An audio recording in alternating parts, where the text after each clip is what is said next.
Voltamos com o Alerj Debate, que está falando sobre o Dia da Luta das Pessoas com Deficiência. Bom, no último bloco a gente falou desses problemas de acessibilidade, do problema de preconceito, conscientização da população. A pessoa que adquire alguma deficiência ao longo da vida, um tiro, ou enfim, algum problema de saúde, que venha a se tornar uma pessoa com deficiência, é mais difícil a aceitação e ele passa a enxergar o mundo de outra maneira?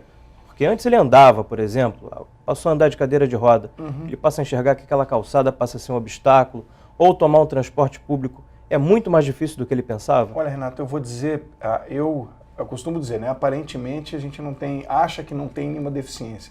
E depois que começa a militar junto com essas mães, começa a aprender, porque eu comecei a conviver com as mães, né, com a Virgínia, com a Neuza e com tantas outras, imediatamente, mesmo sem ter aquela deficiência aparente, você já começa a perceber todas as dificuldades que as pessoas enfrentam. E aí os seus olhos se voltam para isso.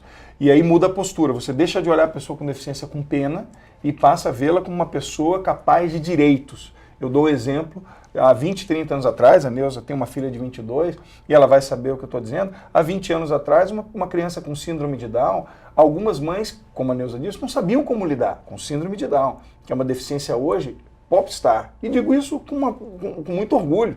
Né? Você vê jovens com síndrome de Down que são atores, ganharam agora um prêmio, um filme que ganhou o melhor filme em Kikito, né? Com três atores com síndrome de Down.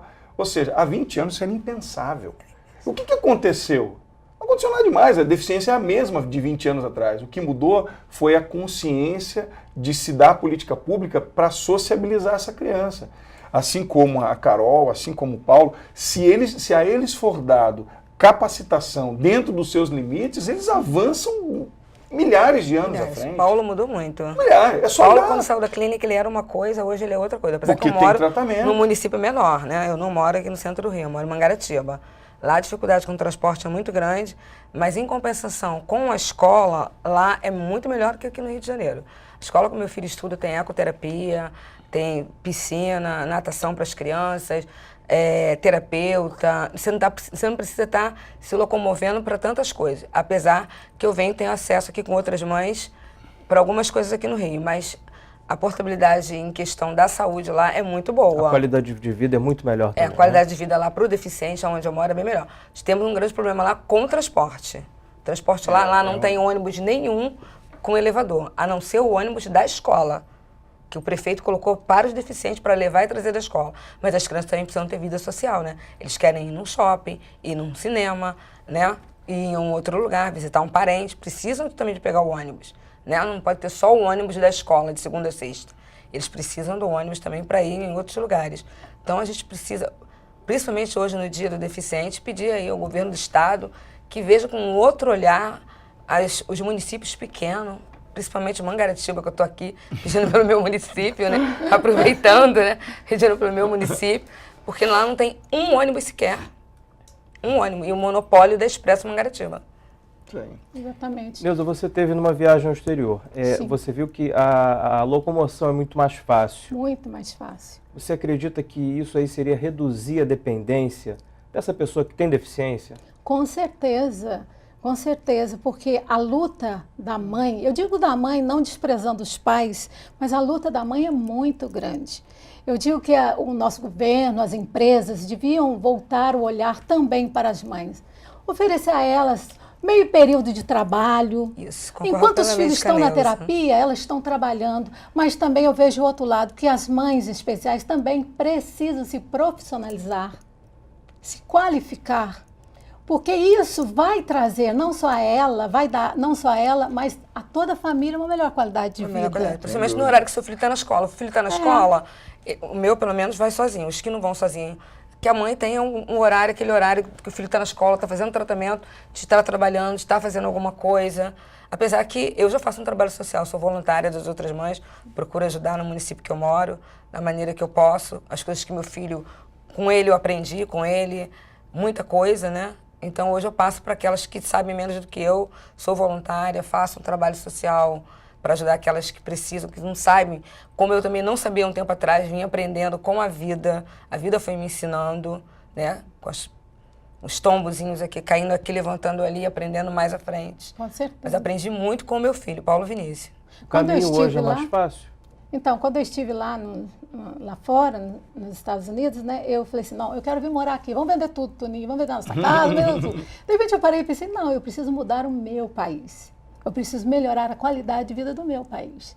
Então, desde que eu tomei essa postura, essa meta, que eu resolvi seguir essa meta, eu vi que muita coisa melhorou para mim. Eu passei a acreditar no meu potencial, no meu talento, no talento de Carol, né? E hoje eu digo que eu sou uma mãe feliz, que eu luto todos os dias para oferecer à minha filha uma melhor qualidade de vida. Tá certo. Deputado, a gente vai ter aqui a Olimpíada e, por consequência, também as Paralimpíadas. Virou moda dizer Paralimpíada, né? Mas para a gente continua sendo Paralimpíada. O que promete ser mudado com a chegada de uma Paralimpíada aqui na cidade do Rio? Olha, eu fiz um discurso no plenário sobre esse assunto, trazendo a história de superação dos atletas brasileiros. E infelizmente, a gente precisa comparar, né? O Brasil ficou em 22º lugar na Olimpíada e 7º lugar na Paralimpíada. Isso significa muito para um país que, nas medalhas, eles conseguem, esses super atletas conseguem retribuir o seu país com não só com vitórias, mas com uma honra impressionante, e o Brasil não trata dessa mesma maneira os seus super atletas. Essa é a nossa preocupação.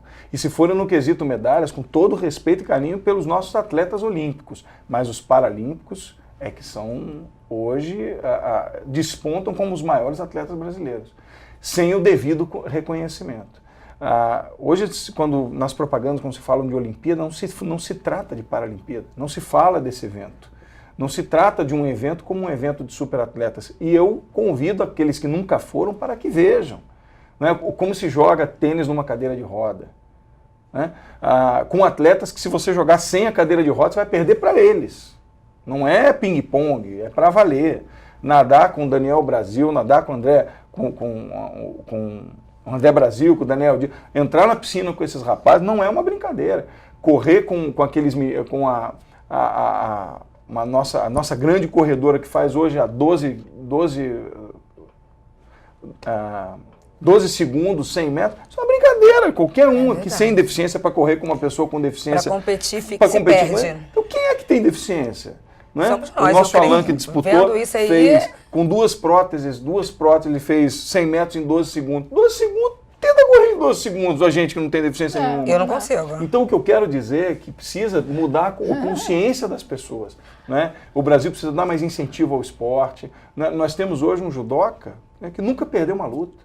Agora, o Tenório teve um grande documentário, agora ele está parando, já tem uma certa idade, mas um grande treinador. O Tenório ganhou tudo.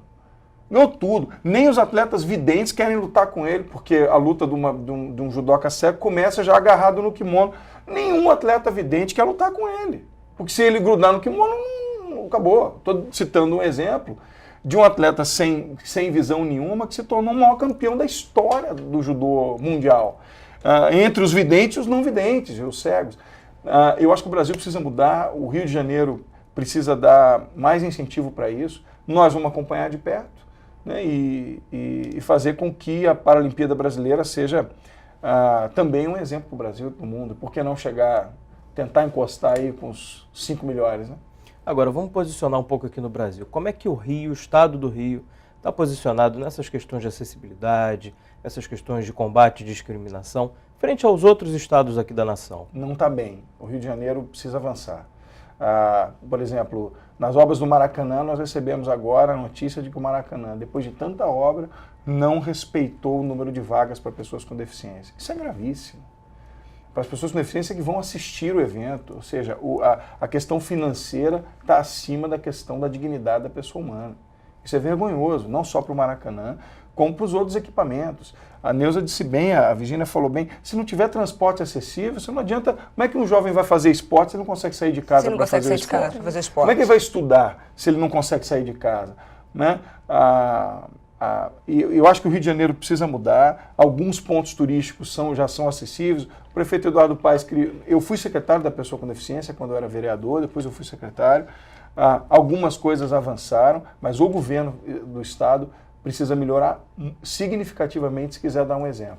o melhor estado hoje que trata esse assunto é o estado de São Paulo, sem dúvida nenhuma, que avançou anos-luz no que diz respeito à acessibilidade com a Secretaria Estadual da Pessoa com Deficiência e com a Secretaria Municipal. Esse é um trabalho que é digno de ser copiado para o Rio de Janeiro avançar. A gente já falou sobre diversos aspectos, mas e a vida social dos filhos de vocês? Como é que fica? Bom, a Carol, graças a Deus, ela é bem socializada, ela sai, vai a todos os lugares comigo, eu faço dança com ela. Ela tem assim uma vida assim frequente na igreja, em shows, em cinema, ela vai à praia. Então eu quis... Vai nos shows da mãe também? Exatamente, exatamente. Então eu vejo que nós conseguimos fazê-la feliz. Eu acho que isso é o de melhor assim, que a gente tem colhido todos os dias, é quando nós, mães, pais especiais, a família especial, consegue fazer o seu especial feliz.